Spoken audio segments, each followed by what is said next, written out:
আসসালামু আলাইকুম, কেমন আছেন সবাই? আশা করছি সবাই খুব ভালো আছেন। আলহামদুলিল্লাহ আমিও অনেক ভালো আছি। দেশে এবং দেশের বাইরে সবাইকে জানাই নববর্ষের অনেক অনেক শুভেচ্ছা ও ভালোবাসা। নববর্ষের দিনে কি কি করেছি সবকিছুই শেয়ার করব আজকের ব্লগে। ভিডিওটি না টেনে শেষ পর্যন্ত দেখতে থাকুন, আশা করছি আপনাদের ভালো লাগবে। সকালবেলা ঘুম থেকে উঠেই খুব সুন্দর একটা পহেলা বৈশাখের শাড়ি পরে নিয়েছি, তারপর চলে আসলাম রান্নাঘরে রান্না করার জন্য। তো আজকে আমার মন চাইলো যে আমি খুব সুন্দর করে সাজুগুজু করে তারপরে রান্না করব, যেই ভাবনা সেই কাজ। চলে আসলাম নায়িকাদের মতো সেজে গুজে রান্না করার জন্য। তো প্রথমেই আমি চুলায় তুলে দিচ্ছিলাম আলু সিদ্ধ, কারণ আলু তো ভর্তা বানাতেই হবে। পান্তা ভাতের সাথে আলু ভর্তা না হলে কি চলে বলেন তো? তাই আলু সিদ্ধ দিয়ে আমি এখানে মাছটার আঁশ ছাড়িয়ে নিচ্ছিলাম। তবে সত্যি বলছি, শাড়ি পরে যে মানুষ কিভাবে এত কাজ করে আমার জানা নেই। আমার তো খুবই কষ্ট হচ্ছিল, তবুও আমি আপনাদের সাথে সুন্দর একটা ভিডিও শেয়ার করার জন্য এই কষ্টটুকু মেনে নিলাম। ইলিশ মাছের আঁশ তো ছাড়ানো হয়ে গিয়েছে, এবারে হচ্ছে কাটার পালা। বাট ইলিশ মাছ কাটতে আমার কাছে খুবই ভালো লাগে, তাই মাছ কাটার সময় আমার একটুও কষ্ট হচ্ছিল না। দেখুন কত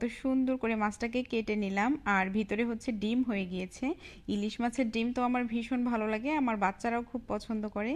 তাই ওর আব্বু বলছিল যে মাছের ভিতরেই যেন ডিমগুলো থাকে, আমি সেভাবেই পিস করে নিচ্ছিলাম। দেখেন কত সুন্দর করে মাছের পিস করেছি। এবার মাছের পিসগুলো গুনে দেখছিলাম যে কয় পিস হয়েছে। ইলিশ মাছের লেজা ভর্তা খেতে আমার কাছে ভীষণ ভালো লাগে, বাট খুবই ঝামেলার, তাই শাড়ি পরে আর ওই ঝামেলা আমি নেইনি। তাছাড়া আপনাদের ভাইয়াও নিষেধ করেছে, তাই আজকে আর লেজা ভর্তা করব না, অন্য কোনো দিন করব। তো এদিকে আমি মাছগুলোকে খুব সুন্দর করে ধুয়ে নিয়েছি। আমার আবার মন চেয়েছে বাসমতি চালের পান্তা ভাত খেতে, তাই আজকে আমি বাসমতি চাল রান্না করব। প্রথমে পানি গরম দিয়ে দিয়েছিলাম, তারপর চালগুলোকে ধুয়ে এই গরম পানির মাঝে দিয়ে দিলাম। একদিকে ভাত, অন্যদিকে আলু সিদ্ধ বসিয়ে দিয়েছি। আলু সিদ্ধটা হয়ে যাওয়ার পর আমি একটা প্যানে তেল দিয়ে দিলাম। এবার ইলিশ মাছগুলোকে ভেজে নেওয়ার পালা। মাছের গায়ে লবণ আর হলুদ মাখিয়ে নিয়েছি। এবার গরম তেলের মাঝে একে একে সবগুলো মাছ দিয়ে দিলাম। ইলিশ মাছ ভাজার সময় এত সুন্দর ঘ্রাণ বের হয় যে ঘ্রাণেই অর্ধেক পেট ভরে যায়। ছোটবেলা থেকে ইলিশ মাছ আমার ভীষণ প্রিয়। ইলিশ মাছের ঝোল দিয়েও আমি অনেক ভাত খেতে পারি, আমার কাছে খুবই ভালো লাগে। আর এদিকে আমার মতো আমার বাচ্চারাও ইলিশ মাছ খুবই পছন্দ করে। আপনাদের সাথে বকবক করতে করতে এদিকে আমার মাছ ভাজা হয়ে গিয়েছে। মাছগুলোকে খুব সুন্দর করে ভেজে নিয়েছি, এবার তেল ঝরিয়ে তুলে নিচ্ছি। শুধু মাছ ভাজি করলে কি হবে, সাথে তো বেগুনও ভাজতে হবে তাই না? তাই বেগুনগুলোকে খুব সুন্দর করে কেটে নিয়েছি।